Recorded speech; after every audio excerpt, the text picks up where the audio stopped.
부처님 오신 날 맞아서 부처님 생신 맞이해가지고 정리를 한번 했습니다.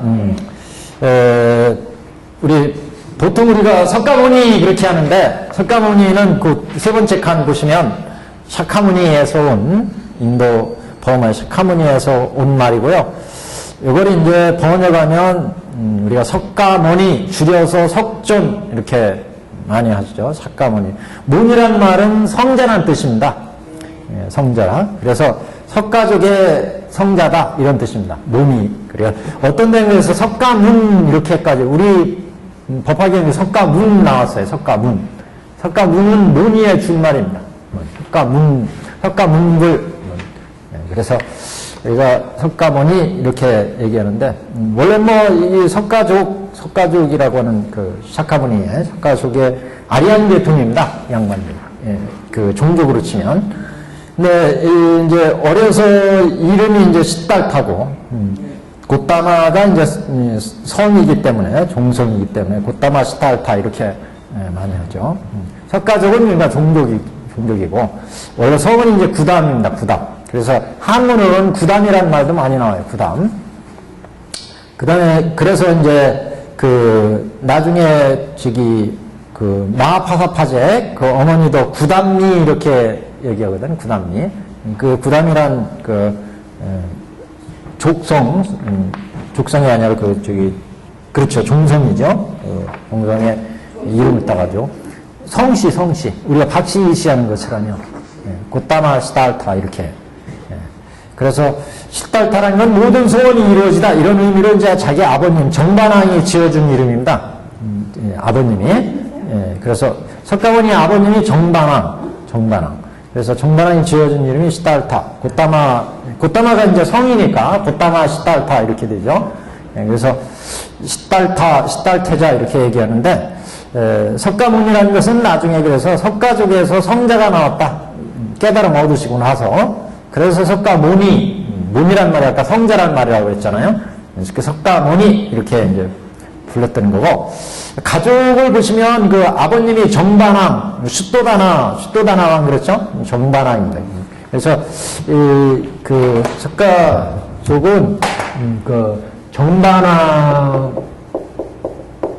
정반왕하고 이제 마야부인 어머님이 마야부인. 여기에서 우리가 이제 석가모니, 원래 어렸을 때 이름은 고따마 시달타.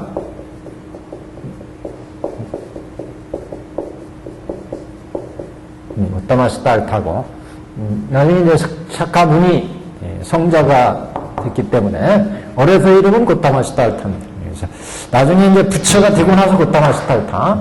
그 다음에 마야부인은 7일 만에 돌아가시잖아요. 그 다음에 이제 마하파사파제. 마하파사파제. 이분이 이제, 나오시게 되는데, 이분이 이제 낳은 아드님이 거기 보시면 난다라고 하는 분이 있습니다. 난다라는 분이 이제 마하파사파제, 마야부인하고, 그 다음에 마하파사파제가, 그래서 부처님을 이제 사실상 키우신 분이 이 마하파사파제. 이분은 한자로는 대애도 그렇게 얘기하고, 구담미라고도 합니다. 구담미는 아까 성씨라고 그랬잖아요. 고따마. 그래서, 구담, 즉, 석가모니 부처님 종족에서, 성씨가 이제 고따마, 구담인데, 거기에서 이제 교담미라고, 이름이, 한자는 대애도라는 말로 더 많이 이제 불리게 됩니다. 이분이 사실상 키우면서 상당히 부처님한테는 많은 영향을 줬고, 나중에 출가해가지고, 우리 법화경에 나오지만, 출가해서 부처님께 출가해가지고, 최초의 비구니가 되시는 분입니다. 마하파사파제. 최초의 비구니가 되시는 분, 대애도. 그 다음에 이제, 나중에 태자 시절에, 고따마 시달타 결혼하죠? 결혼해서 야수다라라고 하는 비를 맞이하는데, 태자 시절에, 시달타 태자가 이제, 비인을 맞이하는데, 이건 야수다라. 여기에서 이제 라울라라고 하는 분이 나올라. 그래서 석가족의 이렇게, 가족의 네임을 보면, 우리가 정반왕이고, 그 다음에 이제 백반왕이 있습니다, 백반. 동상, 정반왕의 동상, 동생 백반왕. 백반왕. 그 다음에 이제 국반왕이 또 있을 거예요. 반자가 이렇게. 백반. 그 다음에 이제 국반. 그 다음에 뭐 감로반까지 있다고 그러는데, 감로반. 감로반.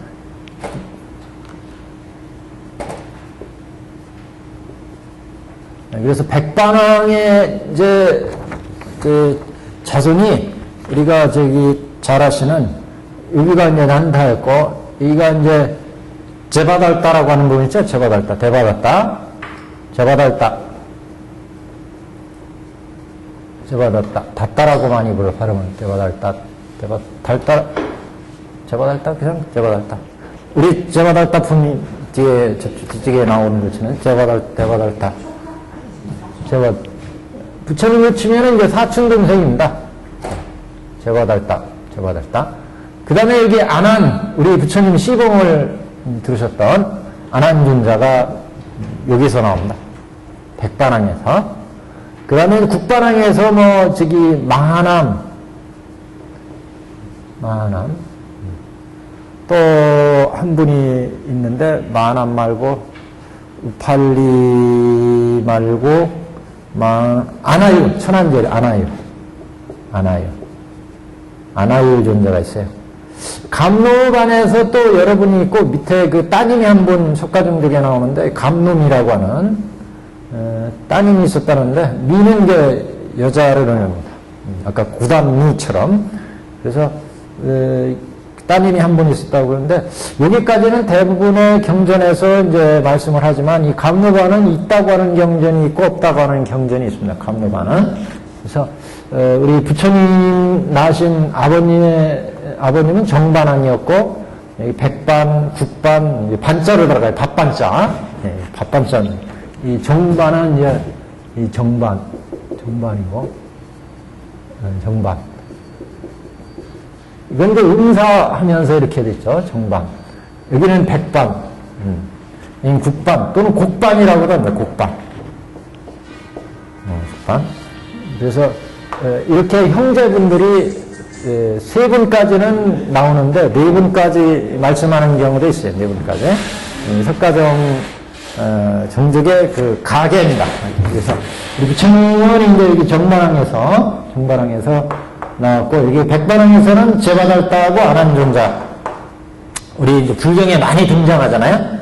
그 다음에 이제 국반의 자손은 마하남하고 아나요. 천안제를 아나요. 그 다음에 이제 감로반에서 감문이라는 공주가 있었답니다. 근데 여기는 좀 확실하지가 않아요. 그래서 형제분들, 우리 부처님은 여기 정반왕의 아드님으로 마야 부인으로부터 나오셨고, 마파사파제, 파사파제입니다. 마파사파제, 대애도라고 하십니다. 한자로는 대애도 이렇게 많이 얘기를 하죠. 대애도. 그렇죠. 이모면서 이제 어려서 양육을 하신. 그래서 여기에서 나신 분이 난다. 나중에 부처님이 이제 추가시켜요. 부처님이 들고 와가지고. 결혼식 난다 결혼식을 가서 추가시켜버리잖아요. 그렇죠.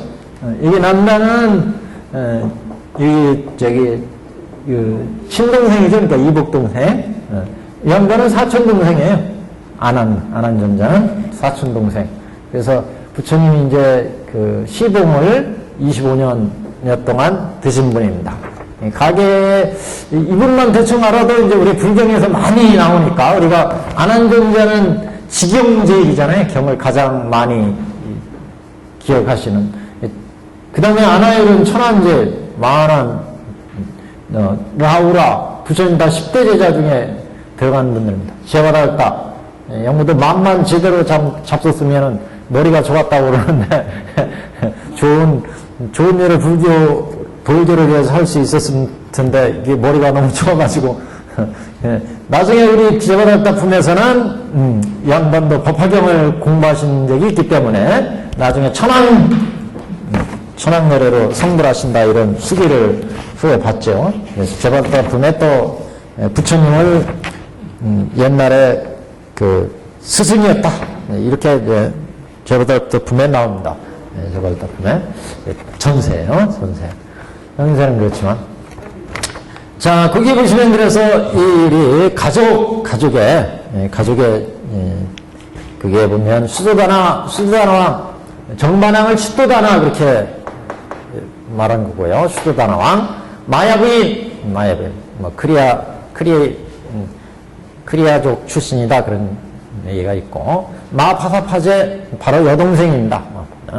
대도 구단미 이렇게 불리고 그 다음에 야수다라는 이제 우리 혁가원이 부처님 태자 시절에 태자비였습니다. 야수다라. 그 다음에 라우라 이렇게 라울라. 그럼 부처님 탄생 연도는 보통 이제 설이 여러 가지인데 현재 우리가 정한 게 그 BC 624년 설입니다. BC 624년. 올해가 몇 년이에요? 불기가 2557년인가요? 이렇게 되는데 그 근거는 1956년에 불교도 회가 있었어요. 여기에서 당시로 봐서 불묘를 2500년으로 해서 그래서 이제 2500에서 1956년 하고 불묘 후니까 부처님 입적하신 후 2500을 잡았으니까 이제 부처님 탄생을 치니까 플러스 80 해가지고 그 624년이라고 하는 숫자가 나왔습니다. 그래서 그 숫자를 계산하면 올해가 이제 2557년 이렇게 이제 불기가 나옵니다. 그래서 부처님 탄생을 BC 624년 이거는 그냥 협의하에 이렇게 된 거예요. 그러니까 명확히 이게 100% 맞다 이렇게 장담 못합니다. 그래서 부처님 탄생에 대한 연대는 명확하게 남아있는 게 없어요. 자료가. 인도 사람들이 이런 그 숫자 개념이 그렇게 명확치가 않아요. 숫자 개념이. 역사책에 막 이렇게 몇 년에 나셨다 이렇게 딱 기록한 게 없어요. 그래서 보통 이제 여러 가지 설로 추정을 합니다. 그래서 여기는 이제 불교도 회에서 정한 거고, 그 다음에 이제 중성경계설이라는 게 있어요. 중성경계설은 부처님이 이제 제자들을 모아놓고 하안도 이렇게 안도를 하거든요. 여름에 비가 많이 오니까 돌아다니지 못하고 모아서 같이 수행하고 이렇게 했던 그 안거를 이제 점을 찍어서 표시를 했대요. 그 점을 그래가지고 찍은 걸 표시를 했는데 그걸 이제 세가지고 그래서 중성점기입니다. 그 점을 가지고 그 부처님의 그 탄생 연대를 추정하는 그런 이제 연대 추정 방법이 있습니다. 현재는 우리 BC 624년 쓴다. 그것만 이제 기억해 두시면 되겠어요. 뭐 탄생하신 게 중요하죠. 언제 나셨냐 이거는 뭐 부처님이 뭐 우리 법화경에서는 구원법전에 성불했다 그렇게 나오잖아요. 언제 중요한 거? BC 624년은 우리 사바세계 우리 중생 구제하러 오신 년대 뭐 이렇게 생각하시면 되고 부처님은 원래 구원법전에 탄생하셔서 성불하셔가지고 그 이래로 이제 쭉 중생을 교화해 오셨다 이렇게 이제 봅니다.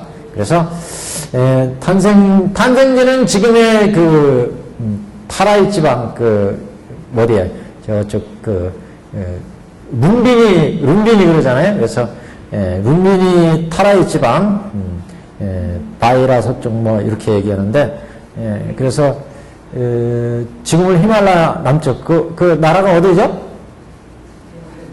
네팔입니다. 지금은 옛날에 인도지만 히말라야 남쪽 그 룸비니 룸비니 못 가봤어요 저는. 이 내년에 꼭 가야 되겠는데 룸비니 최대 도시 그 타라이 지방 최대 도시다. 아쇼카.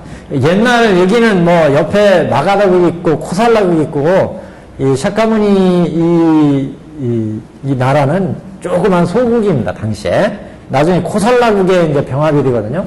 코살라는 또 마가다국에 병합이 되고 그래서 조그만 소국입니다. 소국의 카필라 성은 아주 인도로 치면 당시에서 여기쯤인데 그 옆에 뭐 코살라가 있고 코살라 밑에 마가다국이 있고 마가다. 이런 당시에 여러 나라 중에 카필라바스트, 카필라성,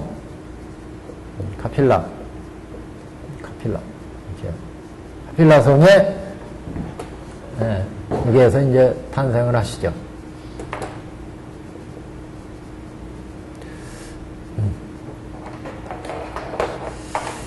그 다음에 탄생지 보셨고, 그 다음에 탄생설화, 뭐 탄생설화 유명하니까 다 아시는 얘기고, 코끼리가 흰 코끼리 모습으로 도솔천에서 내려오셔가지고, 그래서 뭐 잉태했다. 꿈이 영몽탁태, 그래서 마야 부인이 꿈을 꾸는데 흰 코끼리가 그 뱃속으로 들어오는 꿈을 꿨다.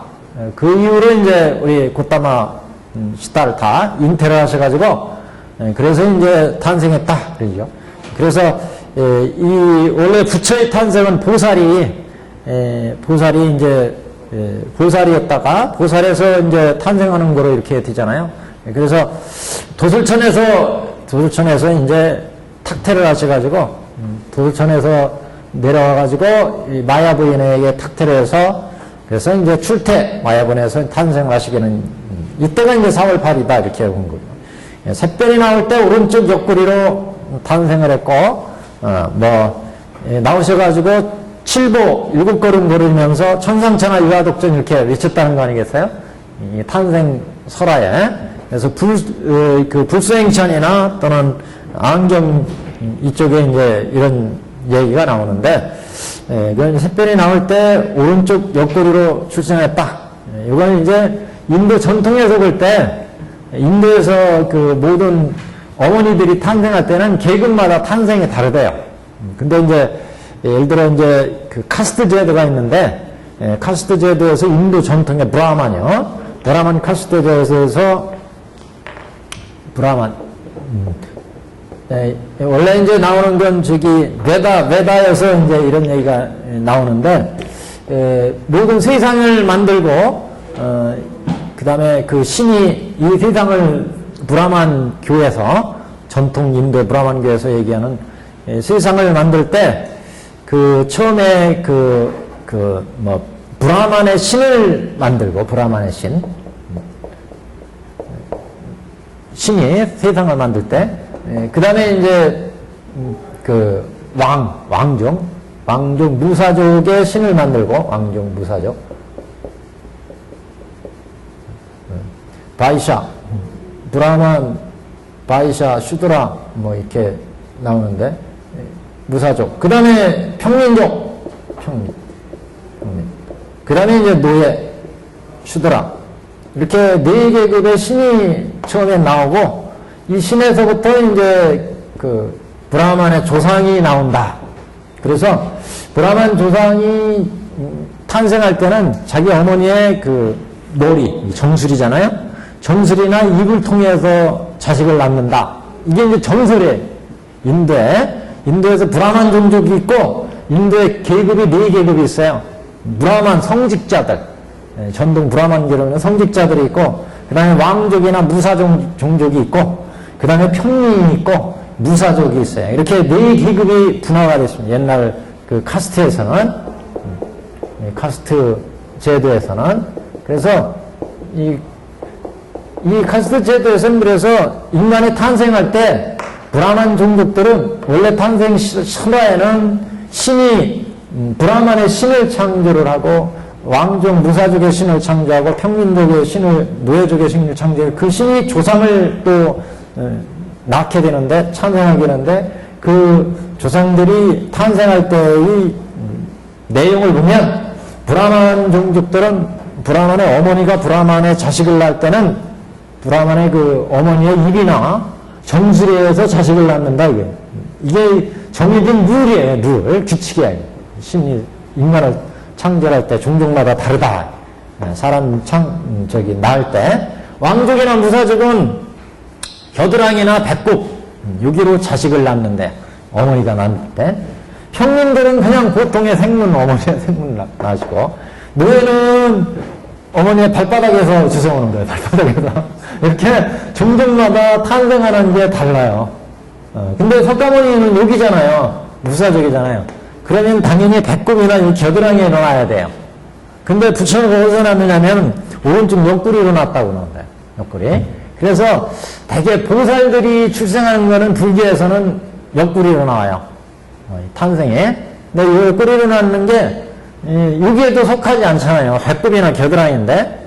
그래서 부처님이 이 오른쪽 옆구리로 낳는다고 하는 것은 전통 카스트 제도에서 얘기하는 이런 탄생이 아니다. 부처는 업에 의해서 중생을 제도하기 위해 이 생에 나오시는 탄생이기 때문에 전통 브라만 신의 의지에 의해서 낳는 거하고는 다르다. 이걸 표시하기 위해서 오른쪽 옆구리로 나셨다. 이렇게나 이렇게 이제 출생하셨다. 이렇게 해석하는 분들이 있습니다. 그래서 오른쪽이라고 하는 건 오름, 정의 뜻이잖아요. 정.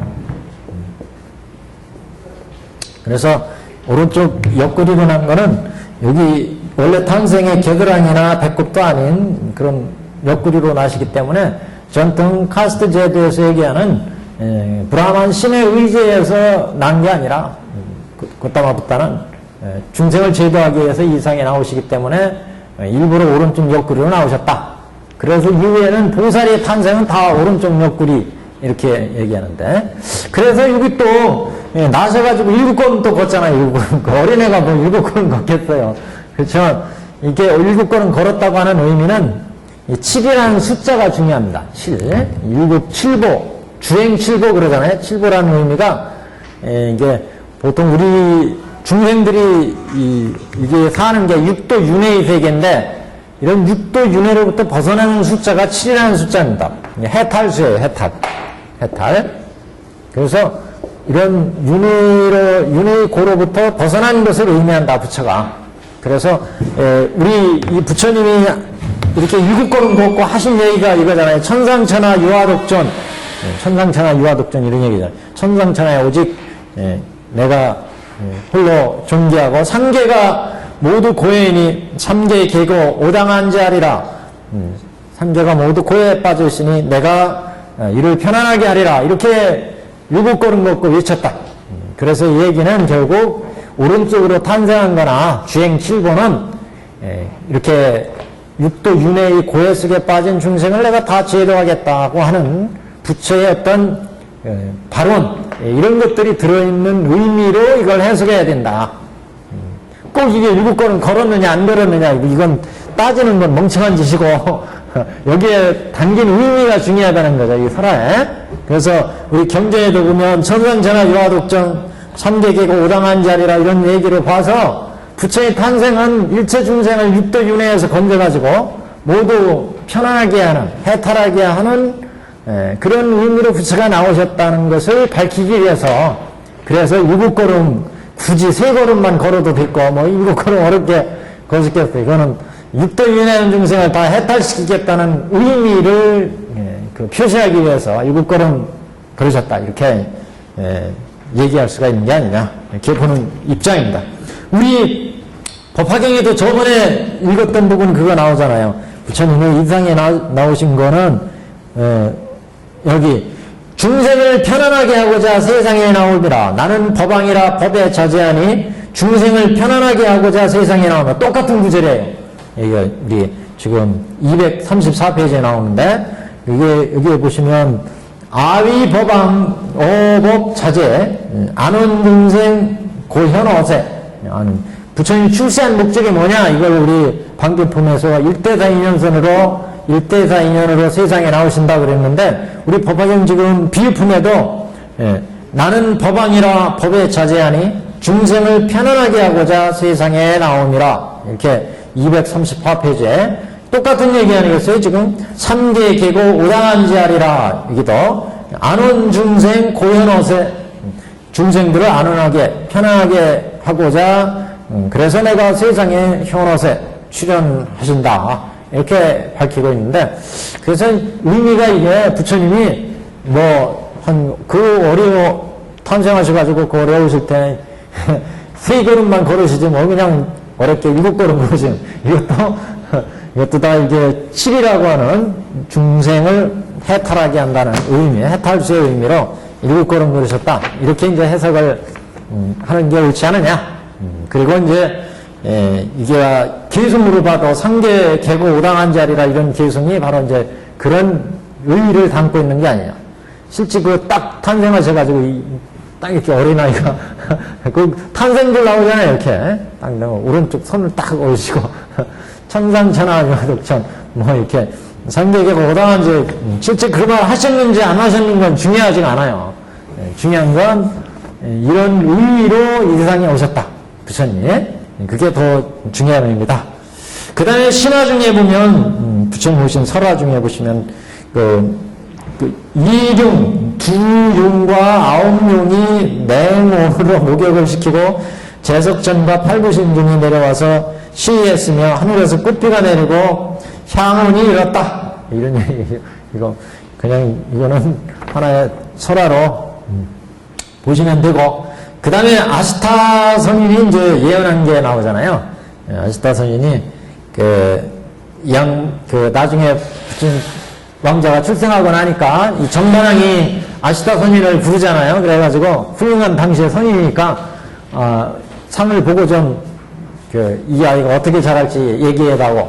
그러니까 이 아이는 만약 제가 한 상태로 이제 자라면 전륜 상황에 대해서 천하를 태평하게 뭐 천하를 정복해가지고 태평하게 할 거고 출가하면 성자가 된다, 부처가 될 거다 이런 예언을 하잖아요. 그러면서 눈물을 흘리잖아요. 당신은 그 성자가 된 부처의 설법을 못 듣고 그 안에 죽을 거다. 그래서 그 성자가 되신 이 부처로부터 그 좋은 말씀을 못 듣게 돼서 이제 슬퍼서 그래서 운다. 그래서 눈물을 흘렸잖아요. 아시타선이. 설화에 이제 그런 얘기가 나온다. 탄생설화가 이렇게 되어 있는데, 여하튼, 부처님 오신 날을 맞아서 우리가 좀 부처님이 어떻게 탄생하셨는지, 그건 이제 좀 봤습니다. 근데 이 가족의 내용하고 똑같이 신라 왕실, 그 전에 한번 신라 왕실에 대해서 한번 얘기한 적이 있는데, 이 왕실을 보면 이 내용이 그대로 들어갔어요. 이름이. 어디서부터 볼 수 있냐면, 불교를 처음 받아들인 게 신라에서 보면 법흥왕이잖아요. 법흥왕.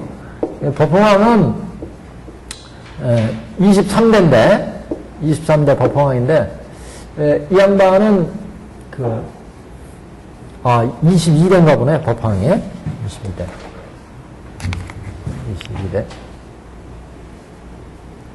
23대? 맞는데? 23대? 24대가 이제 법황이 그래서 불교를 처음 받아들이잖아요. 이 양반은 나중에 이렇게 불교를 피고 나서 마렵에는 왕위를 내놓고 스님이 돼요. 출가해가지고. 스님이 돼가지고 이 양반은 법운 스님이 됩니다. 법운. 그리고 부인은 영흥사 비군이가 됩니다. 왕비가. 스님이 돼요. 그리고 이후에 이 법황은 아드님이 없어가지고 조카한테 왕위를 물려주게 됩니다. 그 조카가 누구냐면 진흥왕. 진흥왕이 24대 진흥왕. 그래서 진흥왕은 자기 아버지를 입종에 추서합니다. 입종. 왜냐하면 왕에서 왕이 나와야 되거든요. 항상. 그래서 입종에 추서하게 되는데 진흥왕은 그래서 나중에 이 양반도 왕위를 내놓고 말년에는 또 출가를 해요.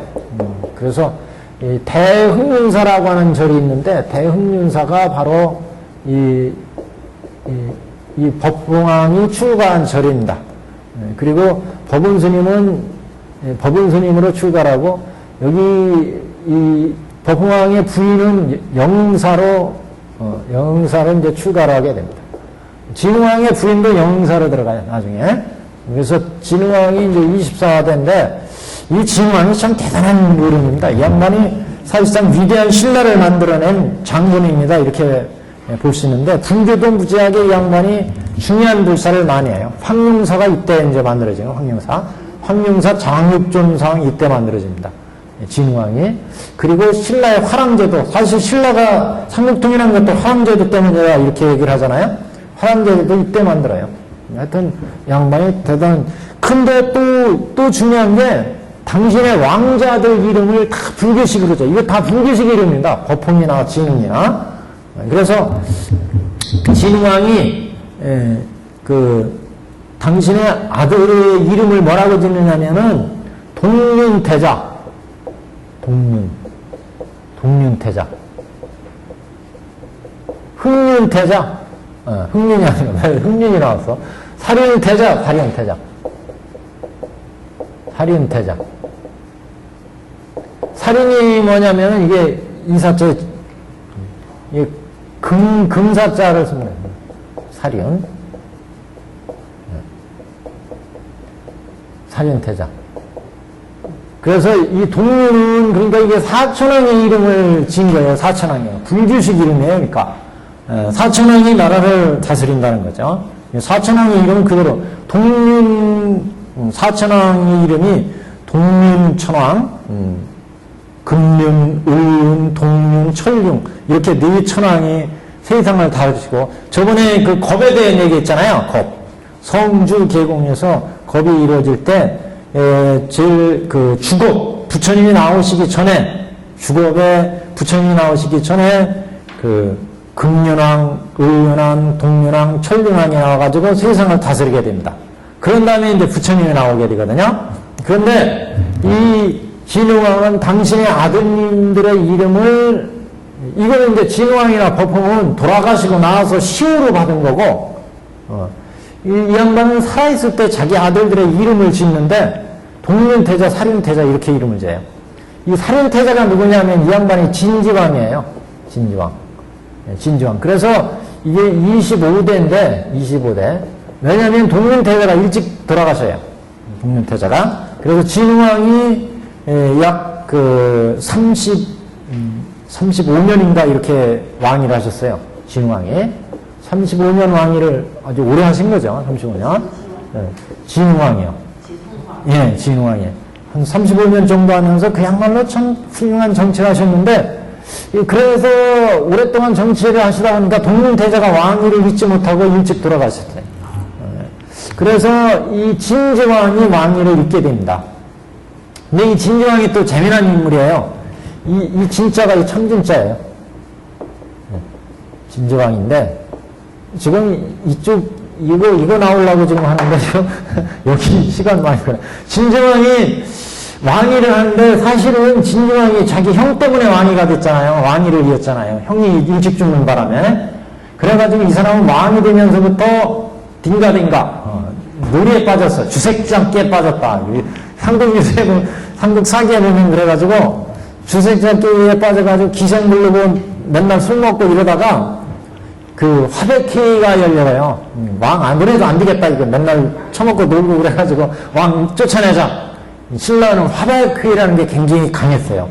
화백회의에서 왕을 선출했거든요. 그래가지고 이 족장들이 모여가지고 화백회의를 해가지고 이 화백회의에서 탄핵을 해버렸어요. 그 탄핵을 걸려서 진지왕을 쫓아내버렸어요. 그 진지왕을 쫓잖아요. 쫓겨나가지고 그러면 누구를 왕이 세울 거냐 이거예요. 근데 당연히 다행히 그래도 동륜태자로부터 왕자가 있었습니다. 죽기 전에 왕자를 3사람이나 낳았었어요. 첫 번째가 누구냐면 이 백반왕입니다. 정반 자꾸 헷갈려요. 정반왕이 있고 정반왕이 백정왕. 백정왕이 있고, 두 번째가 백반이 있고, 그 다음에 국반입니다. 국반. 이렇게 3아들이 있어요. 이 이름이 이제 여기하고 같은 거예요. 석가족의 이름하고. 그래서 이걸 지금 말씀드렸는데, 백정이 백반인, 정반이라는 뜻입니다. 백정. 이게 정반의 이름하고 같은 이름이에요. 이게 누구냐면은 백정왕이 진평왕이에요. 진평. 26대입니다. 26대 백정왕이 진평이에요. 그리고 두 번째 동생이 백반이고 얘가 국반입니다. 근데 이 동륜태자, 다시 말하면 진흥왕의 아들의 이름들이 왜 이렇게 백정, 백반, 국반으로 졌느냐? 이건 신라 왕족이 우리 신라 왕손들은 인도의 석가모니 부처님 왕족과 똑같은 찰제리 왕족이다. 이거 이제 무사족을 찰제리 그러거든요. 무사족을 찰제리. 그래서 인도와 같은 찰제리 왕족이다. 우리 신라 왕족은 찰제리족이다. 그래서 인도의 그 왕족과 같은 왕족이다. 그래서 부처님 그 왕족의 이름을 그대로 따와요. 그래서 심지어 진평왕의 부인의 이름이 뭐냐면 진평왕의 부인이 마야 부인이에요. 마야 부인. 마야 부인입니다. 그대로 따와요. 우리 석가모니 부처님 이름하고 똑같다. 마야 부인 여기에. 너무 이게 겹쳐져 버렸어요. 마야 부인. 이렇게 와야 되는데 이게 백정왕이 그래서 진평왕 26대 백반왕입니다. 마야 부인이. 아니 백정왕의 부인이 마야 부인이에요. 마야 부인. 파란 글씨도 없네. 그래서 그리고 지금 동생이 백반, 그 다음 동생이 국반. 이게 그대로 따옵니다. 백반왕, 국반왕. 인도의 그 이름을. 그리고 이 진평왕의 마야 부인 사이에 아드님이 없었잖아요. 거기에서 따님이 나오는데 여기 이 따님이 누구냐면은 선덕여왕. 선덕여왕이 여기 진평왕하고 마야 부인에서 나옵니다. 선덕. 이거 여기 겹쳐가지고 이걸 어떡하지? 조금 이쪽으로 빼야 되겠다. 이거.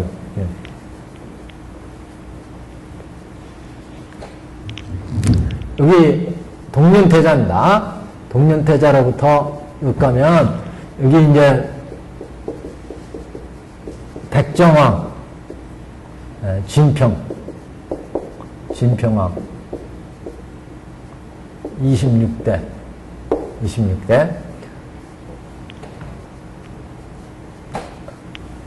이 진평왕의 이제 부인이 마야 부인 똑같습니다.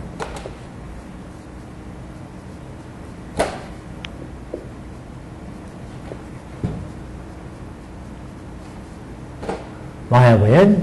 그 다음에 백반. 여기 이제 국반. 이렇게 있어요.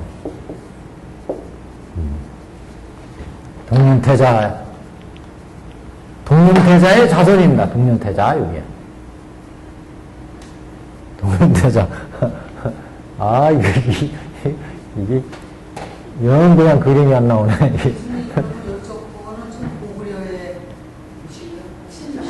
네, 신라예요. 지금 법포왕. 네. 신라 왕가입니다. 신라 왕가. 신라 왕의 불교가 처음 들어온 게 이제 법포왕 때 들어오거든요. 2차전 승제 이후로.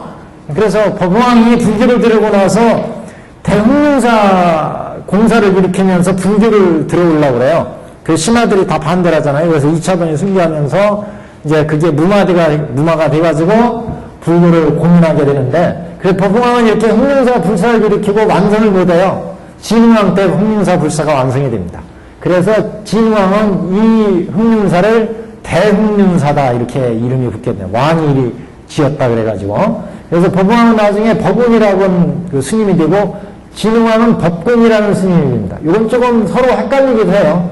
이게 서로 바뀌기도 합니다. 법운과 법공이. 그래서 법흥왕이나 진흥왕이나 나중에 다 출가한다. 그리고 부인들은 다 그 비구니로 출가를 해. 비구니 스님으로. 그리고 이제 그 아드님이 진흥왕이 당신의 아들의 이름을 이 사천왕의 불교의 사천왕의 이름을 따가지고 그대로 아들들의 이름을 쳐요. 그래서 동륜태자, 사륜태자 이렇게. 근데 진흥이와 법흥은 왕이 돌아가시고 나서 받은 시호예요. 이 양반은 법을 처음 흥흥시켰으니까, 일으켰으니까, 그래서 법흥이다. 이 양반은 법을 크게 진흥시켰으니까 진흥이다, 불법을. 그래서 이름이 이렇게 지어지는데, 이 진흥왕은 살아있을 때 당신의 아들들의 이름을 이렇게 지은 겁니다. 그러니까 이건 완전히 진흥왕의 의지가 담겨있는 이름이죠. 당신의 아들들의 이름을. 너는 동륜, 너는 사륜. 그래서 이게 예사롭지 않은 이름이에요. 예사롭지 않은. 그래서 불교식 이름으로 다 짓는데, 이 동륜대사는 일찍 돌아가셔가지고 이 진제왕 살인태자가 왕위에 오르게 됩니다. 근데 이게 쉽게 얻은 떡이 쉽게 나간다고 진지왕이 자기 형이 집 죽어서 당신이 왕위에 올랐잖아요. 진지왕이. 그래가지고 주색잡기에 빠져가지고 화백회에서 탄핵을 받아요. 화백회에서 이 왕이 이게 맨날 그 주색잡기에 빠져가지고 정사적으로 지뢰를 못하니까 내쫓아야 되겠다. 이 쫓겨나요. 그리고 진지왕이. 그래서 다음 대통령 26대 백정왕 진평왕이 왕위에 오르게 됩니다. 진평왕은 장수한 왕이에요. 몇 년 왕이냐면 53년간 왕이 됐어요. 이 양반은. 진흥왕은 35년, 이 양반은 53년. 근데 이 양반 왕이 하면서 태평성대를 이뤘다 이렇게 얘기를 하는데 전란의 시작입니다. 삼국통일 이때는. 근데 이 양반의 부인이 마야부인. 우리 옛날 무슨 드라마 나왔었잖아요. 거기에 마야부인. 그리고 백정왕.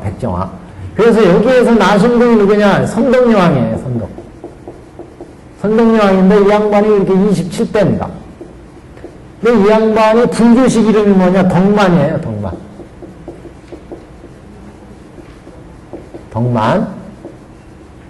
덕만입니다. 그리고 이 양반이 아드님이 없었잖아요. 선덕에. 그래서 다시 또 이 따님이 왕위에 오르는데 사촌동생 국반의 자손입니다. 이 양반이 이제 진덕여왕. 진덕 28대죠. 진덕. 이 양반은 승만입니다. 승만.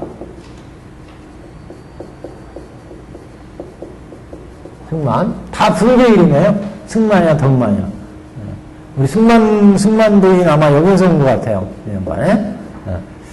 그리고 다음 때는 29대잖아요. 29대는 그래서 여기는 아드님이 없었기 때문에 다음 때 29대가 문제인데 29대는 어디서 꼬우느냐 하면은 여기 진지왕. 여기는 이제 동륜태자 자손이지만 진지왕의 자손 중에 이때쯤 가면 저 밑에 가면 한참 밑에 가면 용춘이라고 하는 분이 나와요. 용춘 또는 용수라고도 합니다. 용춘 또는 용수라고도 해요. 이 양반이 나오는데 이 양반의 아들이 누구냐면 태정무열왕. 삼국통일을 한 태정무열왕입니다. 이 양반이 이제 29대의 왕위에 오르게 됩니다.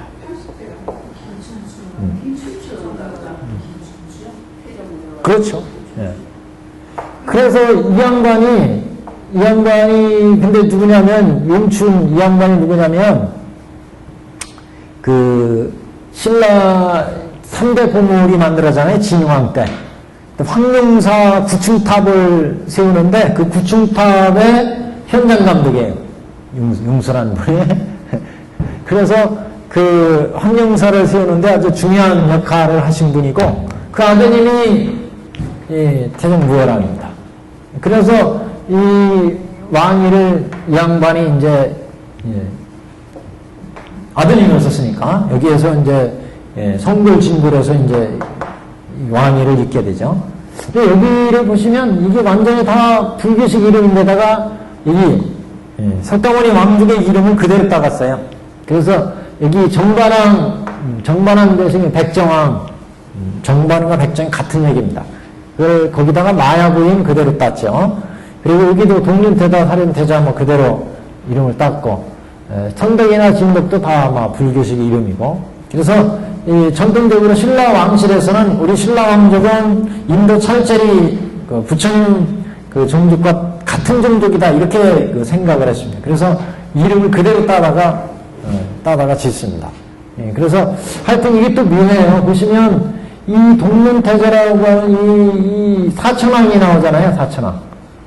이 사천왕이 불교 부처님 탄생을 보시면 이렇게 사천왕이 나와서 세상을 다스리면 그 다음에 이제 부처님이 나와서 정법으로 중생들을 제도한다 이렇게 되어 있는데 그 정설이 그대로 여기에 적용이 되어 있어요. 이 사천왕들이 나오니까 이게 부처의 시대가 나오는 거예요. 덕만이나 선덕이나 진덕의 시대가 부처의 시대입니다. 이게는. 그래서 이런 그 불교의 설화 전통 전설의 내용들이 그대로 들어가 있고, 신라 왕실은 이렇게 완전히 불교식 이름으로 전체가 다 불교식 이름이죠.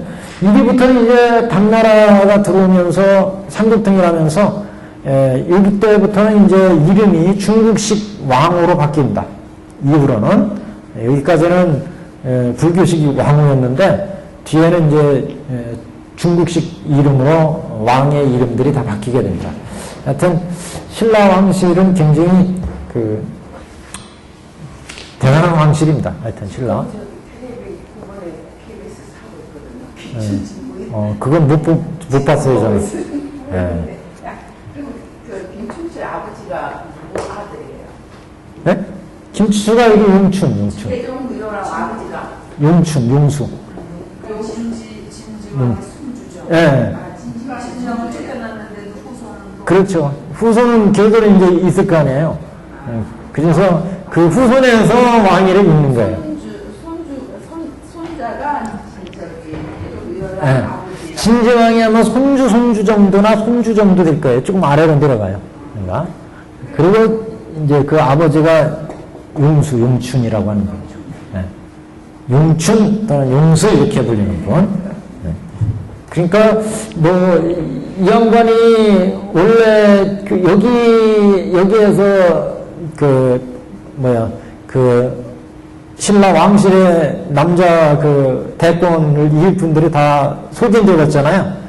그래서 여기에서 지금 있는 건데, 이게 어떻게 보면은 당시에 큰 어떤 업적도 이루고 김유신 장군하고 그런 것도 있지만, 어떻게 보면 신라의 3대 보물이었던 황룡사 구층탑을 이 양반이 아버지가 세우잖아요. 현장 감독. 그러니까 그 공덕이 얼마나 크겠어요. 불사를 이 양반이 지휘했는데. 그러니까 그래서 왕이 되지 않을까. 그 공덕으로 이렇게도 생각을 할 수 있죠. 하여튼 대단한 집안입니다. 이게 보통 이제 신라 3대 공을 이게 진흥왕 때 황룡사 구층탑. 그 다음에 진흥왕의 황룡사였던 장육존상이 있어요. 장육존. 부처님 사이즈하고 똑같은 사이즈를 장육척이라고 합니다. 장육존. 육존불. 장육존불상. 이건 삼국시대에 널리 유행하고 중국에도 널리 유행한다. 왜냐면 석가모니 부처님 사이즈가 장육척이래요. 그래서 그 사이즈하고 똑같게 부처님 불상을 조성하는 그런 유행이 있었습니다. 장육존상이. 그래서 황룡사에 두 가지 보물이 있는데, 황룡사 구층탑하고 장육존상하고 두 가지가 있습니다. 그 다음에 진평왕 때 하늘에서 흑대가 내려가요. 옥으로 왕이 차는 대, 왕이 차는 이거 있잖아요. 우리에게는 혁대, 왕이 차는 대. 천사, 하늘에서 하사했다, 여기. 천사옥대, 옥으로 된 천사옥대가 있습니다. 이게, 그래서 신라 3대 보물이라고 그래서 이 3대 보물이 있으면 신라는, 외국의 침략을 안 당한다고 그러잖아요. 그래서 나중에 이제 고려까지 이게 넘어오잖아요. 고려는 신라를 이겼다, 이렇게 보기 때문에. 그래서 고려시대 때 몽고난이 쳐들어왔을 때 몽고군이 그래서 황룡사를 불태워버립니다. 구층탑을.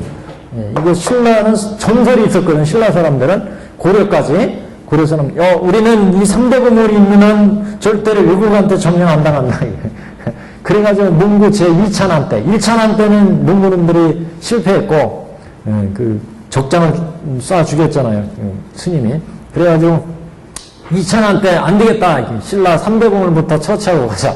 그래가지고 들어가지고 이 3대 보물을 손댄 거예요. 이 녀석들이. 태워버렸잖아요.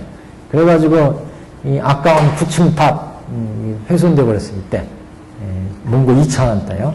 신라 그래서 3대 보물이 이때 망가지게 되는데, 하여튼 이 신라 시대는 참 대단한 비상한 시대입니다. 이 시대가 불교를 공유하면서 이 당시에 보면 신라의 중요한 스님들이 다 나와요. 여기 법홍왕, 진흥왕, 진평왕 때부터 보면 진평왕 때 그 훌륭한 고승들 하면은 뭐 세속오계를 준 그 원광법사 이때부터 나오잖아요. 그 다음에 선덕 진덕왕 때 그 의상대사, 원효스님 의상대사 해서 내놓은 고승들이 다 이 시대. 이 시대. 이 시대. 예, 진평왕 때부터. 여긴 불교가 이제 처음 받아들여지기 때문에, 예, 그리고 이제 진평왕 때, 진흥왕 때는 유학을 많이 떠나요.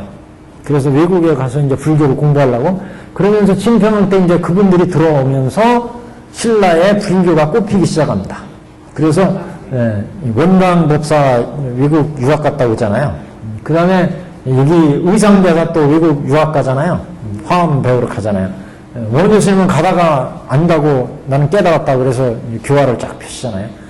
그 다음에 뭐 뒤에 이후로는 이제 삼국통일까지 초기까지 진행되면서 위대한 고승들이 이 시대에 대부분 다 나옵니다. 그래서 우리나라 불교학 그러면 이 시대 불교학의 최고의 경지. 지금도 대단한 시대입니다. 이 시대가 불교가 들어가지고 스님들도 아주 또 훌륭한 그 교화를 펼치고 그러면서 이 시대가 가장 우리나라 불교사로 볼 때는 모범적인 그런 시대가 아닌가 그렇게도 보여집니다.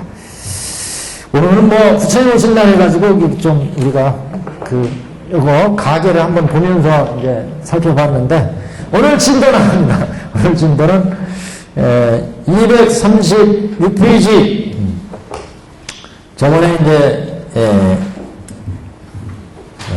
우리가 이게 권신유통이라 그래서 234페이지부터 이가 나왔는데 저번 시간에 조금 이제 지나갔어요. 권신유통 유통을 법화경에 유통품이 있습니다만 그런 유통에 그건 이제 본격적으로 유통을 얘기하는 거고 여기는 예 부처님의 중요한 법문을 하셨으니까 이 법문을 어떻게 이제 잘 펴야 되지 않느냐. 그래서 예, 경을 잘 펴라 이런 의미로 이제 권신 믿고 열심히 부처님이 법설을 하셨고 그다음에 비유품에서 비유설을 하셨잖아요. 그래서 그 법을 잘 믿고 유통시켜라 이런 이제 의미의 권신 유통의 부분이 어디부터냐 하면 234페이지 중단 사리부리여 나의 이 법인은 세상을 유익되게 하기 위함이니 아무데서나 망령되이 설하지 말지니라. 여기 부분이요. 그래서 경을 잘 이 법인은 이 법화경의 객원현실의 법을 선했는데 이 극원현실의 객원현실이라는 것은 삼세부처님 오불장의 불법의 이제 가장 중요한 어떤 규칙이다. 그래서 법인 그랬잖아요. 법인이란 우리가 삼법인 그러잖아요. 삼법인은 우리가 법의 우리 불교의 가장 그 특징 이렇게 얘기할 수 있는데 이런 특징을 가지고 있으면 이건 불교다.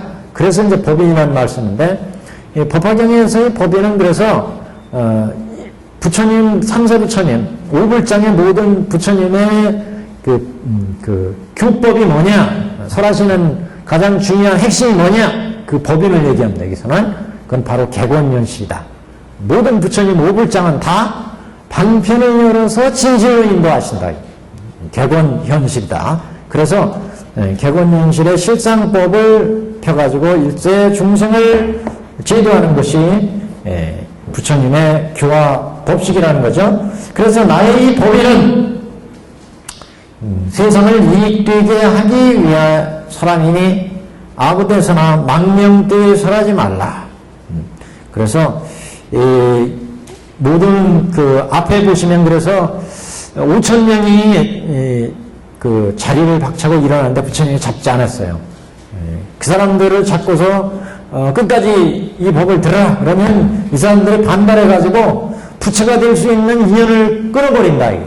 그래서 오히려 잡지 않고 다른 기회에 이 사람들은 다시 불법을 만나서 제도를 하면은 불도에 들어올 수 있다. 그래서 이제 놔두죠. 그래서 이 중요한 부처님의 이 법인은 세상을 이익되기 위해서 설하는 것이기 때문에 아무 데서나 망령되에 설하지 말라. 이런 표현을 했었고 그래서 만약 듣는 사람이 따라 기뻐하고 받들어 가지면 마땅히 알라. 이 사람은 불태의 보살이니라. 불태의 보살. 그래서 이 부분부터 보시면 그 경을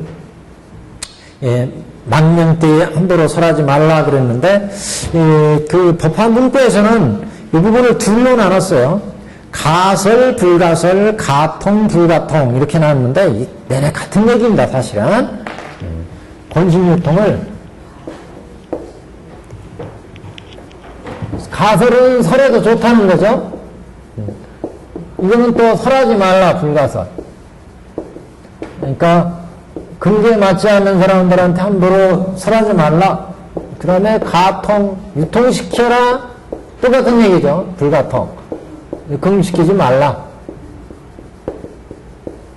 이렇게 설했는데 이 부분은 세상을 이익되기 위해 설함이니 이 부분은 이제 가설, 불가설을 얘기한 부분이고 망령 때에 함부로 설하지 말지니라. 이거는 가통, 불가통. 유통시켜라, 유통시키지 말라.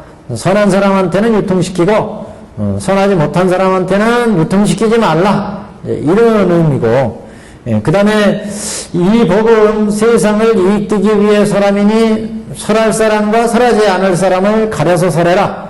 다시 말해서 5,000명과 같이 교만한 자한테 설했다. 그 사람들이 오히려 해명을 끌을 수가 있으니까 이럴 때는 설하지 말라. 이제 이런 의미로 가설, 불가설 이렇게 이제 얘기를 본문이 나왔다. 이렇게 보는데 내내 같은 얘기입니다. 사실은. 근데 여기 만약 듣는 사람에 따라 기뻐하고 받들어 가시면 이게는 가설, 불가설을 이제 말씀한 부분이다. 가설, 불가설. 그래서 만약 듣는 사람에 따라 기뻐하고 받들어 가시면 마땅히 알라. 이 사람은 가설이죠. 설해도 된다는 거죠. 만약 따라 기뻐하고 근기가 맞아서 이 사람들이 따라 기뻐하고 받들어 가지면 이 사람들한테는 법을 설해라. 근데 이 사람들은 이미 불퇴의 보살들이다. 그래서 만약 현재에 이렇게 법문을 듣고 따라 기뻐하고 만약 받들어 가지면 이 사람은 불퇴전의 보살이다. 불퇴전은 상당히 그래도 경지에 들어있는 그런 이제 그 보살들 아니겠어요?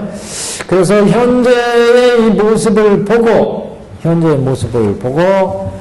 이제 그 판단하는 것이고 그 다음 한 장 넘기면 비교할 부분이 있습니다. 한 장 넘겨보십시오. 보시면 이 사람은 일찍이 과거에 부처님을 칭찬하고 공경하고 공양하여 또한 이 법을 들었음이라 이렇게 나오죠. 그 중에는 과거의 모습을 보고서 지금 얘기해. 과거에 지은 그 선을 관하고서 그를 위해서 설하라. 이런 의미로 지금 과거에 그 지은 선을 관하고서 그 법을 설해라. 가설에 설해도 좋다, 설하지 않아도 설해서는 안 된다. 두 가지 입장인데 설해야 된다는 입장은 이렇게 현재의 모습을 보고 현재 이렇게 따라 기뻐하고 받들어 가지면 현재의 모습을 보고 그래서 여기는 세 가지 관점에 얘기가 나오는데 가설에서 그 현재의 모습을 보고서 과거 지은 선업을 보고 선업이 있으면 설해 좋다. 현재의 모습을 보고 이 사람이 따라 기뻐하면 설해라. 또 과거에 지은 선업이 있으면 설해줘라.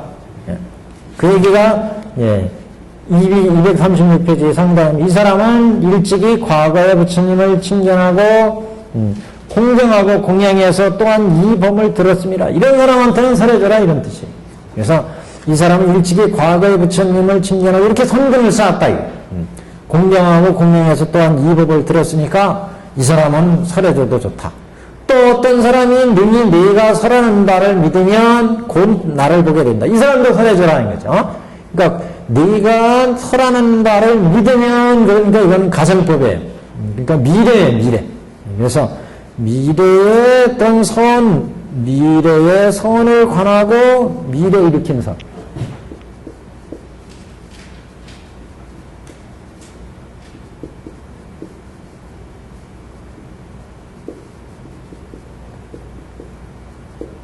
여기는 설하는 부분이. 어떤 뜻이냐면 현재의 모습을 보고 따라 기뻐하고 법을 이해를 하면 이 사람한테는 설해줘라 이게. 또 과거에 부처님을 칭찬하고 선업을 많이 쌓아서 훌륭한 이런 사람들은 법을 잘 들을 수 있다는 거죠. 이런 사람들한테. 또 앞으로 네가 설하는 나를 잘 믿고 따를 사람, 이런 사람한테 설해줘라. 이런 사람들은 곧 열애를 볼 수 있는 사람, 경열애, 부처를 볼 수 있는 분이다. 그러니까 이런 사람들한테는 법을 설해줘라 이런 얘기죠. 그래서 이 사람은 일찍이 과거의 부처님을 친절하고 공양하고 공경해서 또한 이 법을 들었기 때문에 선근을 쌓았기 때문에 이 사람들은 법을 소화시킬 수가 있다는 거죠. 그렇기 때문에 설해줘도 된다. 가설. 그래서 234페이지 하단에 보시면 만약 듣는 사람이 따라 기뻐하고 받들어 가지면 마땅히 하라. 이 사람은 불태보살이니라. 그러니까 이게 현재의 모습에 현재의 이 중생들의 모습을 보고 현재 이 중생들이 이 법을 따라서 기뻐하고 받들어 가질 수 있는 사람, 이런 사람은 설해줘도 좋다. 그래서 이 사람은 왜? 불태전의 보살에 들어있는 보살이기 때문에.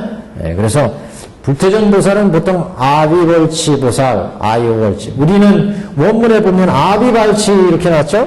이 보통 불태전 보살. 우리가 첫 시간 할 때 보살 종류 얘기할 때 제가 전문 얘기한 부분에서 쉬는 시간에 수정을 했는데 방송에 아마 그냥 나갔을 것 같아요. 그때 보살 얘기할 때 한번 아비발치 보살을 일생부처 보살 이렇게 얘기한 적이 있었죠? 기억나세요? 여기 우리 원문에 보시면 불태전 보살 이렇게 나왔어요. 쉬는 시간에 질문하셔가지고 수정을 했는데 그때 그냥 나왔을 거예요. 불태전 보살 이렇게 나갔는데 여기 보시면 아비발치 원문에는 아비발치 여기 아유월치 같은 얘기입니다. 아유월치는 똑같이 요 아자, 유는 요거 유자입니다. 뛰어넘을 월자, 아유월치. 월은 이거, 치, 아유월치. 그 다음 초발의 보살, 보살 이름은 초발의 보살. 보살 종류 쫙 한번 하시면, 그 다음에 일생보처보살이 있었죠? 일생보처보살. 미륵보살처럼, 일생보처보살. 그 다음에 불태전보살. 불태전보살은 아비벌치보살, 아유벌치보살 같은 얘기입니다. 그 다음에 우리 청태에서는 이제 네 가지 보살이 나옵니다. 장교보살,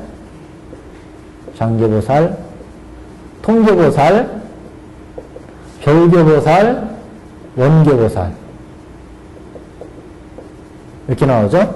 여기는 석가모니 전생보살을 장교보살 이렇게 봤고, 통교보살은 반야경에서 설하는 보살을 통교보살 이렇게 보고, 별교보살은 우리 화엄경처럼 십신, 십주, 십행 이렇게 닦아가는 보살을 별교보살, 원교보살은 중생즉 부처 법내즉 보리경지에서 보살도를 닦는 보살, 원교보살. 이렇게 네 종류의 보살을 이제 천태학에서는 얘기를 합니다. 천태학에서는.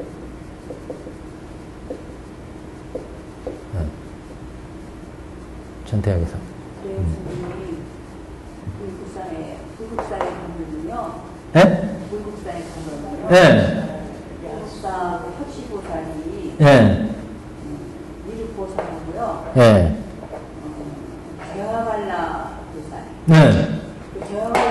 그건 보살은 이제 각 보살마다 이름이고, 이건 이제 보살 종류입니다. 보살이 어떤 종류냐. 그런 보살들은 대보살들이죠. 대보살. 되게 불태전 보살이나 이제 이런 대보살들이죠. 불태전 보살 이상 보살들이죠. 거기 나온 보살들은 여러분 관세음 보살이나 문수 보살이나 이렇게 다 예. 보통 이제 초발의 보살은 처음 발심을 일으키는 보살 대승에 예. 그 다음에 일생부처 보살은 이제 이렇게 불태전 보살을 넘어서 수행을 많이 쌓아가지고 다음 생은 부처가 될 수 있는 보살. 이 생에 보살로서의 몸을 벗으면 다음 생은 부처. 그러니까 지금 후보로 쳐야겠다 이게. 보라고 하는 건 후보라는 얘기입니다. 보로 쳐져 있다. 그렇죠. 미륵보살을 일생부처보살 이렇게 하는 거죠. 다음 생에 이제 부처가 되신다는 거죠. 그런 보살을 이제 일생보처보살 그러고 아비벌치보살 또는 아유벌치보살은 불퇴전보살. 예를 들어 10지로 치면은 7, 8지 이상 이제 절대로 퇴보를 안 한다고 그러잖아요. 그런 이제 보살들은 불도를 닦아 쭉 가가지고 이제 어느 계위에 올라가지고 더 이상 이제 뒤로 퇴보지 않고 앞으로 이제 불도로 나가는 이런 이제 상당히 경지가 높은 보살들 이렇게 보시면 다 문수나 보이나 이런 분들은 다 불퇴전 보살 이상의 보살들이죠. 대보살들이죠. 그리고 이제 천태학에서는 보살들의 종류를 이렇게 나눕니다. 그래서 잠깐 우리 전생보살 수행을 했던 부분을 이제 장교보살 이렇게 보고 반야경에서 설하시는 보살들은 통교보살, 반야의 공돌이를 이제 실천하는 보살들, 그 다음에 별교보살은 공가 중까지 이렇게 보살들을 실천하는 보살을 별교보살, 그 다음에 원교보살은 이제 중생적 부처 번뇌적 보리에 원흉한 그런 경지를 알고 실천하는 보살, 이렇게 원교보살 이렇게 얘기를 하죠. 원교보살은 사실상 불도와 이제 거의 근접해 있습니다. 원교보살은. 그래서 천태학에서는 이렇게 구분하고 보살의 종류를 나눌 때는 이렇게 얘기하고 아까 하시는 그 강론에서의 그 보살들은 각각의 이제 특수한 보살들 이름 역할을 하는 보살들이고요. 보살들의 큰 어떤 이제 분류는 이렇게 이제 할 수가 있습니다. 예? 야수다라는 아니 여기는 저기잖아요. 왜 그러세요? 여기 태자. 네, 태자. 네. 시달타 태자 비입니다. 비. 네. 우리나라 고승들이 보살지까지 오른 고승들이 계십니다. 아, 글쎄요. 그게 이제 그게 모르죠, 그거는. 근데 되게 원효스님 같은 경우도 뭐 보통 인간의 경계라고 보기에는 어렵죠. 왜냐하면 원효스님도 십지보살 이사령이라는 평가를 합니다. 왜냐하면 상명에서 보면 어느 날 원효스님이 어떤 신도집에 제를 지내는 회상에 있었는데 똑같은 시간에 저 재판하는 장소에 원효스님이 계셨대요. 똑같은 시간대에. 그 얘기는 자기의 몸을 이렇게 놔뒀다는 얘기거든요. 그렇게 놔둘 수 있는 게 보통 십지보살 이상이랍니다. 법신을 놔둘 수 있는 게. 그래서 또 원효스님이 뭐 이렇게 다양한 분야에 강설을 하고 뭐 이런 것으로 봐서는 보살지의 정도가 아니겠느냐. 인간으로서. 그렇게 보는 견해도 있어요. 그건 이제 확실히 뭐. 천대에서는 보살지에 오셨나요? 누구요? 지자대에서. 지자대사요? 그 지자대사 얘기할 때 나왔죠. 철륜이, 육군청정이, 철륜이 돌아가실 때 이제 물어보거든요. 그런 제자들이. 그래서 철륜이, 육군청정이 철륜이의 위치다. 십신의 위치거든요. 원교 십신은 또 다릅니다. 원교 십신은 근데. 그래서 십신의 길이다. 이렇게 나오는데, 좀 겸손한 게 아닌가. 십신이 더 되지 않을까. 근데 원교로 치면 이건 또 굉장한 게 십신이는. 그래서 우리 의성대사는 또 보계열의 화신이다 이런 얘기도 해요. 화신 별명이 있습니다. 소승불교에서는 거기서는 전 사견 그런 견해만 닦으면 예. 보살이 된다고 그러잖아요. 거기서는. 근본불교에서는 보살이 된다는 얘기는 아주 아라한이 된다고 하죠. 아라한이 보살. 아라한하고 이제 다르죠. 그게 아라한들은 생사를 해탈하는 그 본내를 이제 끊어가지고 아라한 경지에 들어간다. 근본불교는 다 이제 이파사나를 쫙 닦고 가면 이제 아라한에 도달한다. 그래서 청정도론에서 거기 이제 들어가기 위해서 초선, 2선, 3선, 4선 해가지고 국무층 묻혀서 아라한 경지에 들어간다. 이렇게 얘기를 하죠. 대승에서는 이제 그런 생사를 해탈하는 것뿐만 아니라 자리이탈을 통해서 불지까지 나간다. 보살지를 거쳐서 불지까지 나간다. 그래서 보살의 얘기가 이렇게 나온 겁니다. 보살의 얘기가. 대승에서 이제 이런 보살들의 종류가 나오죠. 이 보살들은 그래서 생사를 해탈하고 중생들을 같이 제대로 해서 불도까지 인도하는 그런 이제 중요한 역할을 보살들이 하게 됩니다. 종명스님 같은 분들도 보살이 아니시죠? 아, 그거 몰라요, 저도. 정철스님 같은 분도 아직 아니죠. 아, 몰라요, 그거는 여쭤봐야죠. 중생직 부처 이렇게 따지시니까. 중생직 부처. 그래서 도무돈수, 그래가지고, 한참 동안 도무 점원선수냐. 상복하는 거나 뭘 들으면 깨달으면 된다고, 깨달음을 얻으면 부처의 경지에 오르는 거라고 그러잖아요. 예. 근데 성철스님 같으신 분들은 다 깨달으셨다고 그러잖아요. 예. 그러면 부처님의 경지에 오르신 거 아니에요? 깨달은 경지가 이제 어디로 깨달은 경지를 보냐에 따라 다르겠죠. 그러니까 우리가 천태학에서 했잖아요. 천태학에서 그래서 보는 경지가 장교에서의 깨달음의 경지가 차이가 있었고 통교에서 보는 깨달음의 경지가 다르고 결국 원교에서 깨달음의 경지가 다르다는 거죠. 무슨 얘기냐면은 암하시는 분들이 깨달은 경지가 얘기하는 거 달라요. 반야경을 하시는 분들이 깨달음의 경지를 보는 안점이 달라요. 화엄에서 보시는 깨달음의 경지가 달라요. 천태에서 보는 깨달음의 차이가 있어요. 단계가 다 다르고 경지가 다르다는 거예요. 선하시는 분들이 깨달음의 경지가 달라요. 선은 부처의 조사의 신법을 깨치잖아요. 그 직관적으로 부처의 마음의 경지를 깨쳐 들어가는데, 그래서 그 경지를 이제 곧바로 깨달았다. 그럼 부처죠, 뭐. 근데 그 경지가 이제 장계나 통계에서 와서 보면 또 다르게 얘기가 되는 거죠. 무슨 얘기냐면, 그 깨달음의 경지를 보는 관점이 이제 다르다는 얘기죠. 그래서 나 얘기하기가 좀 이상하게 분석하게 되는데 참 어려운 문제예요. 스님들도 안 되는데 중생들이 깨달아서 불도를 일어나는. 그래서 경도에 대해서 제가 몇 번을 그 전에 얘기했잖아요. 천태 얘기할 때. 경도의 가장 처음에 얘기하는 경도의 경지는 생사를 해탈하는 기요. 그게 어디냐면 장교로는 예륙가부터 경도로 갔잖아요. 예륙가. 그 다음에 수도로 봤잖아요. 수도. 경도 다음에 수도.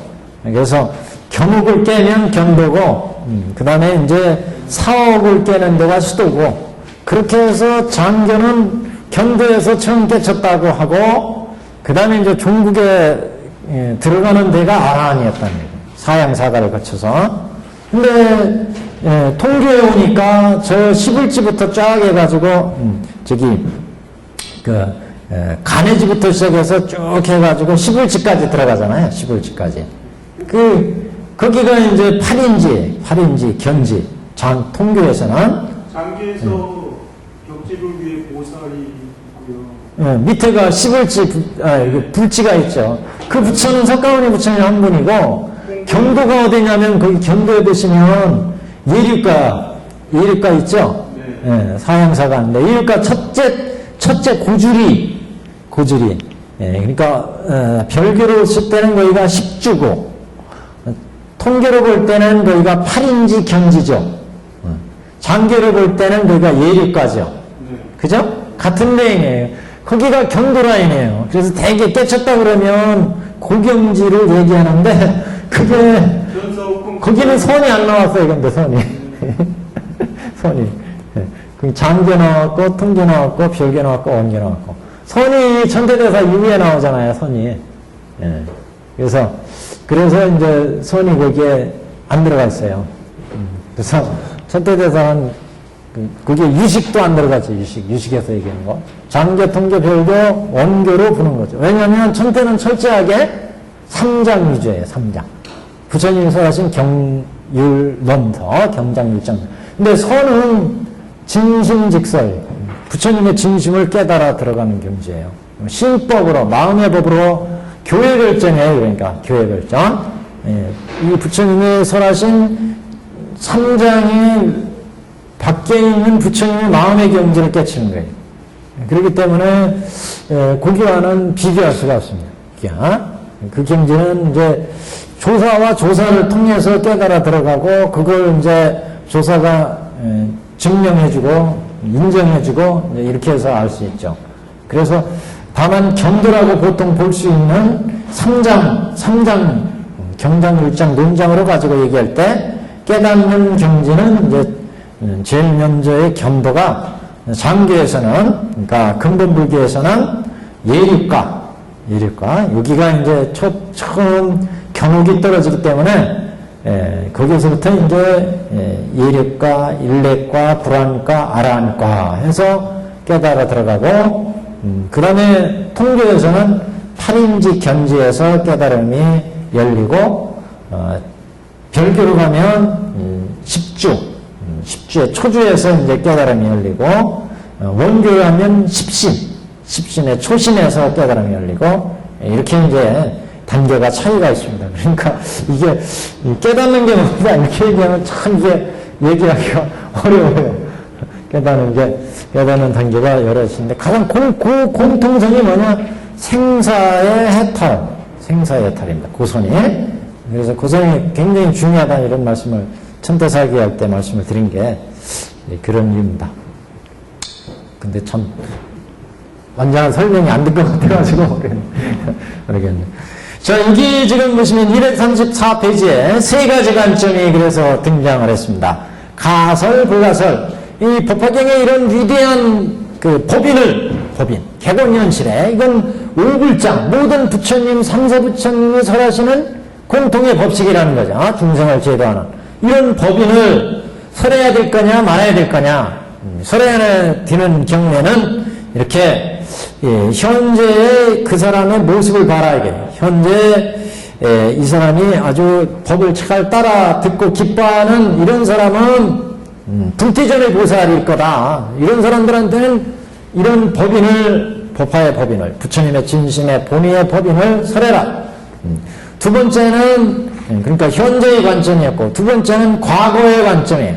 과거에 수많은 부처님을 공경하고 성공덕을 쌓은 사람은 이 법을 다 익힐 수 있기 때문에 이 사람한테 설해라. 이게 두 번째 236페이지. 그래서 과거에 이렇게 성업을 지은 이런 사람한테는 법화의 법인을 설해라. 또 어떤 사람이냐? 어떤 사람이 능히 내가 설하는 바를 믿으면 이렇게 깊은 신뢰를 내고서 따르는 사람, 이런 사람은 미래의 선을 일으킬 사람, 이런 사람한테는 설해줘도 좋다. 미래의 선을 일으킬 사람. 어떤 사람이 능히 네가 설하는 바를 믿으면 곧 나를 보게 되며, 그래서 미래의 선을 관하고서 법을 설해준다. 법화의 법인을 설한다.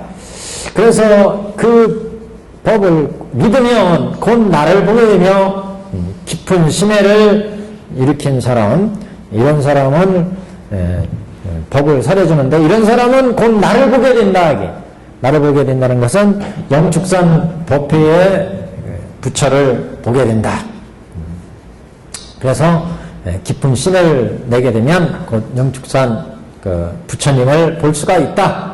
영산 법회의 부처를 볼 수가 있다. 또한 너와 비고승과 모든 보살을 봄이라. 이 법화경은 깊은 지혜를 위해 설함이니 천박한 지식을 가진 사람이 들으면, 여기는 이제 설하지 말라 그런 얘기예요. 불설이다. 가설 불가설이에요. 불가설이요. 천박한 지식을 가진 사람이 들으면 미혹해서 알지 못하리라. 천박한 사람은 이 지혜가 얕아가지고 법을 이해하지 못한다. 일체 성문과 벽집으로는 이 경에는 힘이 미치지 못하는 바라. 사례부려 너도 오히려 이 경에는 믿음으로써 들어와 얻었으니 하물며 다른 성문이랴. 그러니까 이 성문과 벽집으로 지혜로만 놓고 볼 때 우리가 그 사교의 도표에서도 보셨지, 성문 벽집을 보살 불지 이렇게 되잖아요. 그래서 이 부처의 경지에서 설한 이 법을 성문 벽집으로의 경지에서 보기 때문에 부처의 이 지혜에서 설한 실상의 경지에서 설한 이 법을 이해하지 못할 거라 이게. 그러니까 어떻게 해야 돼? 이 부처의 말씀에 대한 확고한 신의 믿음을 가지고 부처의 말씀을 실천해야 된다. 그래서 부처님이 그동안 방편품 천머리에서도 사리불 같은 사람이 삼천대천세계 가득 차도 내 마음을 부처의 마음을 이해하지 못한다 그랬어요. 그 이유가 그렇기 때문에 어떻게 하라는 거예요? 부처의 위대한 지혜에서 설한 법이니까 그대들은 이 믿음을 가지고 부처의 이 법을 따라라. 그래가지고 이제 부처가 객원현실의 뜻을 밝혔잖아요. 그래서 사리불 존자가 그런 부처님의 말씀을 이해하고 났더니 야, 이게 부처님 지혜에서 보니까 이 성문이나 벽지불도 불도로 들어가기 위해서 부처님이 우리한테 펼쳐진 방편이었구나. 이걸 알게 됐고, 그래서 사리불이 이제 불도를 이제 따라가게 되는 게 아니에요. 그래서 비유품에서 사리불 존자가 부처의 지혜로 이제 나가야 되겠구나. 그래서 나가기 때문에 사리불 존자도 화강불로 성불할 것이다. 이렇게 수기를 준 거죠. 그래서 여기도 일체 성문과 벽지불은 이 경에는 힘이 미치지 못하는 바라. 부처님의 실상의 경지에 설한 법이니까 이 경지에 미치지 못한다. 성문과 벽지불은. 그러니까 사리불이여 너도 오히려 이 경에는 믿음으로써 들어와 얻었다. 앞에서. 그래서 사리불 존자가 야, 이게 부처님이 이때사 이면서로 쭉 말씀하시면서 성문이나 벽지불은 나의 이 지혜 경지를 미치지 못할 거라 그러면서 일대사 인연을 밝히면서 부처님이 다 방편을 위해서 너희들한테 열어놓은 거였다. 이거를 이제 부처님이 밝히셨다 이죠. 그리고 비유품에 와가지고 또 화택의 비유로 또 이거 풀어서 얘기해 줬어요. 그러니까 사리불은 이제 확실히 알았잖아요. 나머지 사대 존자들도 이제 이해를 했지만, 그래서 이런 부처님의 경계는 우리 벽지분이나 사리불 같은 사람도 이해하지 못하기 때문에 부처의 진심을 알았으면 확고한 믿음을 가지고 부처의 말씀을 따른다. 그러면서 그래서 여기에 사리불아 너도 오히려 이 경에는 믿음으로써 들어와 얻었으니 하물며 다른 성문이랴. 다른 성문들도 그래서 부처의 이런 지혜를 따르지 못하기 때문에 부처에 대한 이런 일대사인으로 그래서 울굴장을 보여주잖아요. 이거 내 석가모니 부처 혼자만이 이렇게 설한 게 아니다. 과거에 모든 부처님 그랬고 현재 미래 일체 제불이 다 그와 같이 설하기 때문에 나도 그래서 방편을 열어서 성문연박 보살이 되는 길을 열었고 그 길은 결국 일불승으로 위한 거였다. 이것을 이제 밝혀냈죠. 그래서 드러냈다는 거죠. 그래서 다른 성문이나 모든 사람들도 확고한 믿음을 가지고 들어야 된다. 이런 의미가 지금 믿음으로써 들어와 얻었으니 하물며 다른 성문이리요. 그랬어요. 그 다른 성문도 부처님 말씀을 믿는 거로 이 경에 순종하며 자기의 아는 분수가 아니니라. 자기가 알아서 헤아릴 수 있는 그런 경지가 아니다. 자기의 지혜로 부처님이 지혜의 경지이기 때문에 성문 연각 벽지불의 지혜로서는 알 수가 없기 때문에 그래서 우리가 뭐 흔히 그런 얘기를 하잖아요. 자식일 때는 부처가 그렇게 말씀하시는 게 이해가 안 됐고 그랬는데 자기가 일단 장가 들어가지고 딸 자식, 아들 자식을 낳고 나서 키워보니까 이제 부모의 마음을 이해할 수가 있겠더라. 이런 얘기를 하잖아요. 이게 이제 그 지혜가 못 미친다는 거죠. 자식의 입장에서는 자식의 그 지혜에서만 생각하고 부모의 그 마음을 이해를 못한다. 지금 여기다 부처님은 부처님의 그 위대한 지혜를 사리불이 그런 지혜에서는 이해할 수가 없다. 그렇기 때문에 확고한 믿음을 가지고 따라왔어요. 그렇게 따라오니까 부처의 진심을 듣고 나서 보니까 이해가 된다.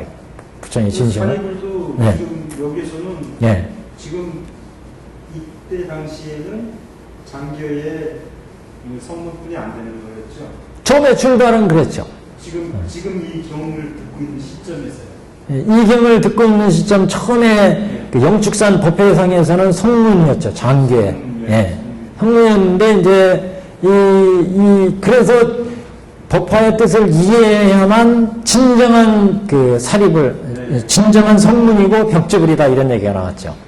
예. 그래서 이 장교는 장교로 끝나는데 법화가 개용되고 나야 장교의 성문이나 벽지불도 야 이게 장교가 왜 필요했느냐 이게 드러나기 때문에 이 경을 다 이제 그 사리불이 배우고 난 다음에 이제 원교의 그 보살 지위까지 오게 되는 거예요.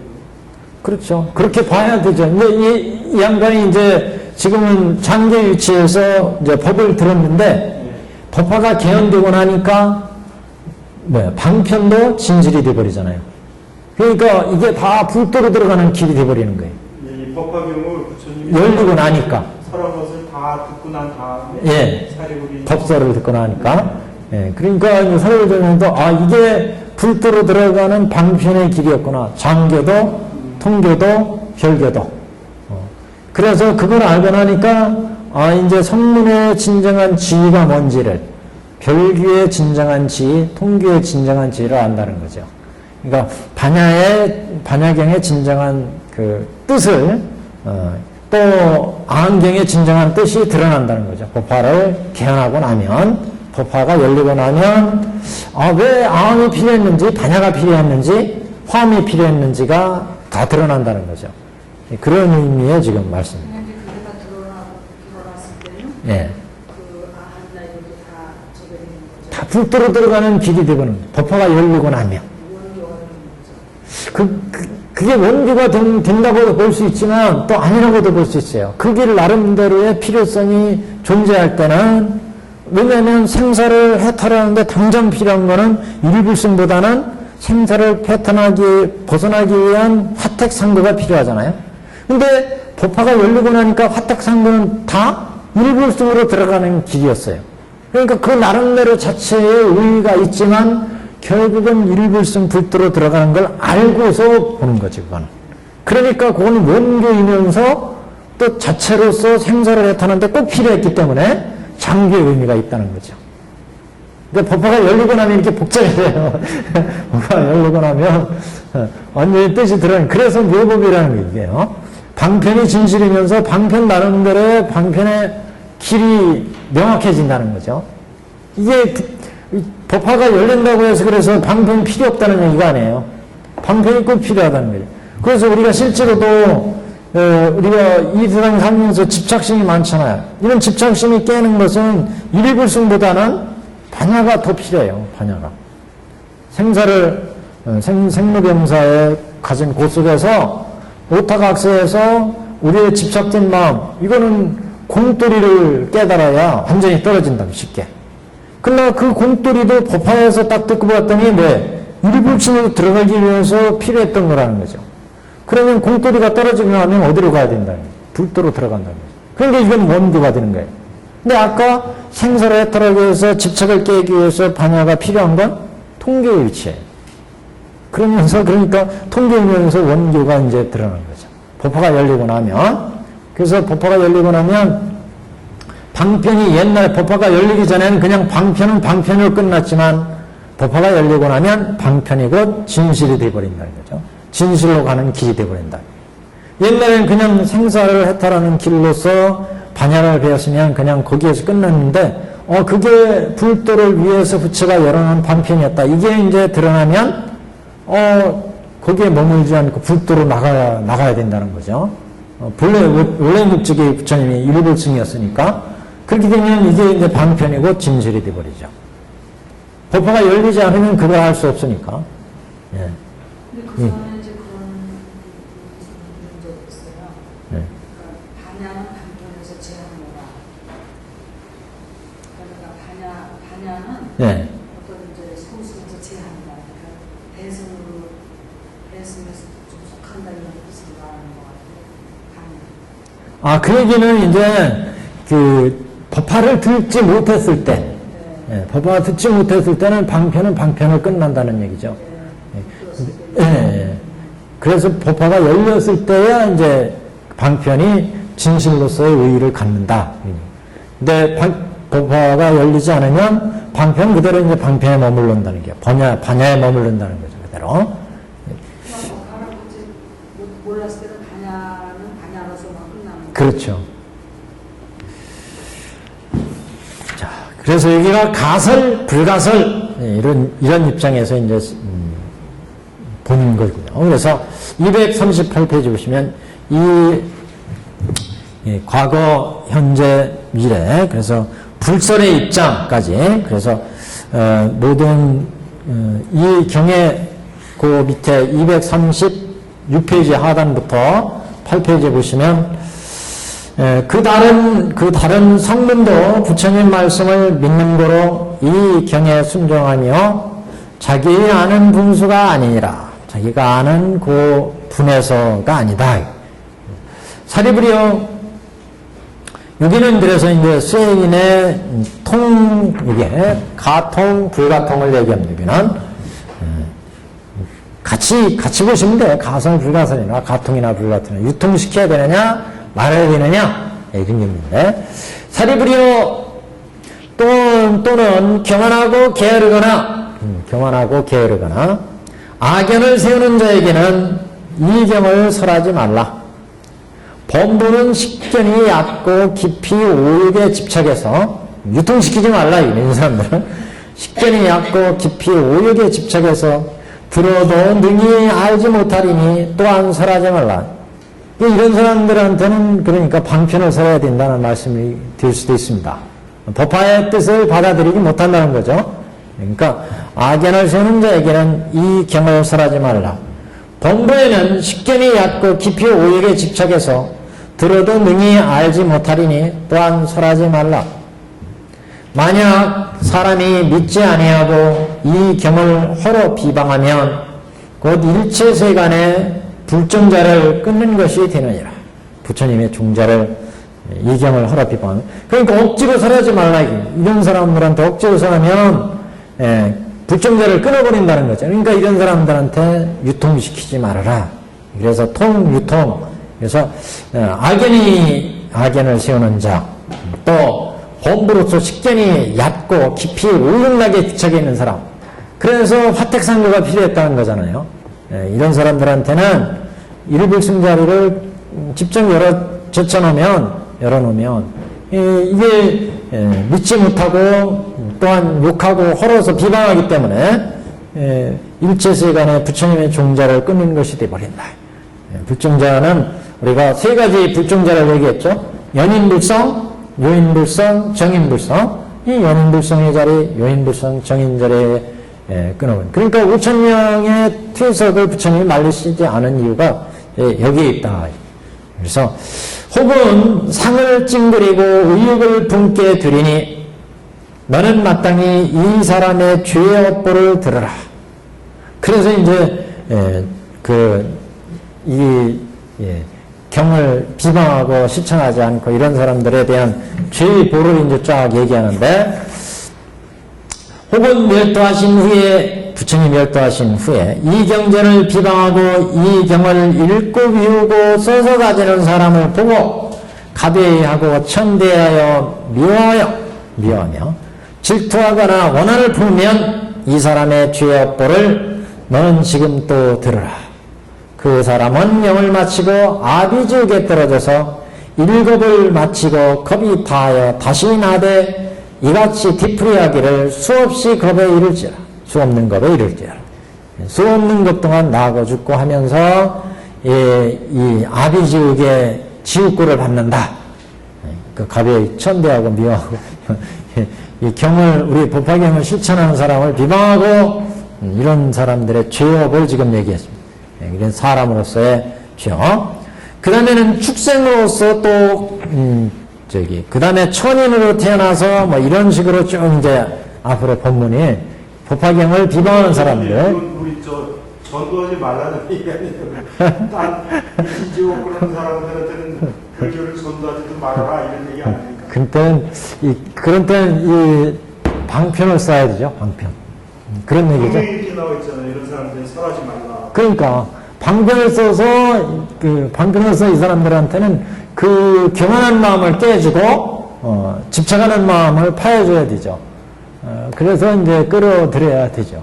처음부터 일불승에 이 법을 내줘버리면 이게 비방해가지고 불종자를 끊어버린다. 그러니까 방편이 필요했다 이렇게 봐야 되죠. 일불승이. 그렇죠. 그런데 이제 그 사람 상태를 봐가지고 내가 예를 들어 태권도 10단이다. 저거 몇 푼도 안 된다. 그러면 요거로도 잡을 수 있으면 잡으시고 근데 이제 법으로 설법할 경우에는 이게 일불승의 대법을 열어놓으면 비방하고 불종자를 오히려 끊게 되니까 이런 사람한테는 그 사람에 맞게 방편을 설해가지고 인도를 해야 된다. 이런 입장이죠, 지금. 그래서 방편이 필요하다, 이런 입장입니다. 여기는 이제 우리 조파일 끝나고 나서 하겠습니다. 여기는 240페이지부터 보겠습니다. 부처님 오신 날 그 봉축 잘 하시고, 부처님 잘 봉축하시고, 다음 주에 뵙겠습니다.